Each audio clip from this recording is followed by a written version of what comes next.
नाही, बंतेचे नाही आले. मी आलो का? तुम्ही आले? हा, बंतीजी नका घेऊ.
जागतिक बौद्ध धम्म परिषदेची जोरदार तयारी सुरू आहे.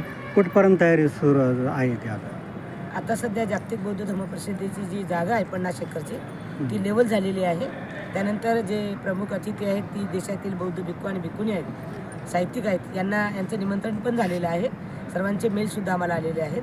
आता आमचे उद्यापासून मी आज दिल्लीमध्ये बुद्धगया मुक्ती आंदोलन या मोर्चासाठी मी जात आहे आणि काही उपासक आहेत त्यांना भेटण्यासाठी मी दिल्लीमध्ये जात आहे. तर आपल्या जागतिक परिषदेची बरीचशी तयारी होत आहे. तमाम सर्व बौद्ध उपासक उपासिकांना माझी सूचना आहे की या जागतिक परिषदेसाठी आपण परिवारासहित या कार्यक्रमाला यावं आणि आपण रजिस्ट्रेशन केल्याशिवाय आपल्याला या जागतिक परिषदेला प्रवेश नाही. म्हणून आपण 30 देशातील बौद्ध भिक्खू आणि भिक्खुनीची धम्मदेशना ऐकण्यासाठी व साहित्यिक आणि विचारवंत यांची धम्मदेशना ऐकण्यासाठी आपण सर्वांनी जास्तीत जास्त संख्येने उपस्थित राहावं असे आपल्या सर्वांना मी आवाहन करतो. जागतिक धम्म परिषद हे किती तारखेला आहे आणि कोणत्या ठिकाणी आहे? जागतिक परिषद हे विश्वशांती बुद्धविहार भीमटेकडी जाटवाडा रोड लेणी परिसर छत्रपती संभाजीनगर औरंगाबाद महाराष्ट्र राज्य इथे आहे आणि ती दिनांक 26, 27, 28 फेब्रुवारी 1 आणि 2 मार्च अशी 5 दिवसाची जागतिक परिषद आहे. या परिषदेमध्ये आपण सर्वांनी जास्तीत जास्त संख्येने रजिस्ट्रेशन करून आपण उपस्थित राहावे अशी सर्वांना आवाहन. आता जे धम्म परिषदेसाठी जागतिक स्तरावरचे भिक्खू संघ भिक्खू येणार आहे तर त्यांची राहण्याची आणि निवासाची कशी व्यवस्था आहे? जे जागतिक स्तराचे बौद्ध भिक्खू आणि भिक्खुनी येत आहेत त्यांची राहण्याची व्यवस्था म्हणजे आम्ही हॉटेलमध्ये केलेली आहे. त्याचबरोबर VIP व्यवस्थासुद्धा इथे आपल्या भीमटेकडी या परिसरात सुद्धा VIP व्यवस्था केली आणि काही गेस्ट हाऊस आणि हॉटेल आम्ही बुक केलेले आहे. अशा प्रकारची धम्म परिषद आपल्या महाराष्ट्रात पहिल्यांदाच होते का? 70 वर्षानंतर 1954मध्ये रंगूनमध्ये ब्रह्मदेशात झाली होती.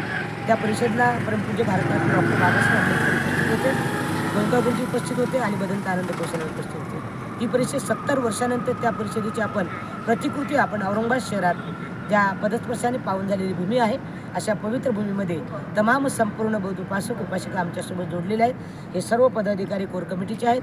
आमचे अध्यक्ष डॉक्टर अरविंदजी गायकवाड साहेब आणि आमचे सर्व पदाधिकारी यांना सुद्धा मंगलकामना देतो आणि संपूर्ण औरंगाबाद शहरातील दानशूर उपासक उपासिका, महाराष्ट्रातील दानशूर उपासक उपासिका आमच्या या 70 वर्षानंतर प्रथमतः होणाऱ्या या महाराष्ट्रातील जागतिक बौद्ध धम्म परिषदेशी जोडलेले आहेत. अच्छा, या निमित्ताने काय आवाहन करणार उपासक आणि उपासक? या निमित्ताने असं मी आवाहन करतो की सर्वांनी आपल्या कमाईतला हिस्सा धम्मदान करून आपल्या परिवारासहित या जागतिक परिषदेला जास्तीत जास्त संख्येने आपण उपस्थित राहू आणि 30 देशातील बौद्ध भिक्खू आणि भिक्खूंचा आशीर्वाद देण्यासाठी धम्मदेशना ऐकण्यासाठी आपण रजिस्ट्रेशन करून या कार्यक्रमाला हजर राहू. तसंच मी सर्व उपासक उपासिकांना आवाहन करतो. धन्यवाद. जय भीम. आपलं नाव? माझं नाव प्राध्यापिका भिक्खुनी धम्मदर्शना वास्तविक भीमटेकडी या ठिकाणी मी राहतो. माझी ती संस्था आहे आणि त्या संस्थेच्या वतीने हा कार्यक्रम आम्ही संपन्न करतो. माझ्यासोबत संपूर्ण महाराष्ट्रातील उपासक उपासिका, कोर कमिटीचे पदाधिकारी आपण सर्वजण माझ्यासोबत आहात असे मी या ठिकाणी गृहीत धरतो आणि या ठिकाणी थांबतो. धन्यवाद. जय भीम.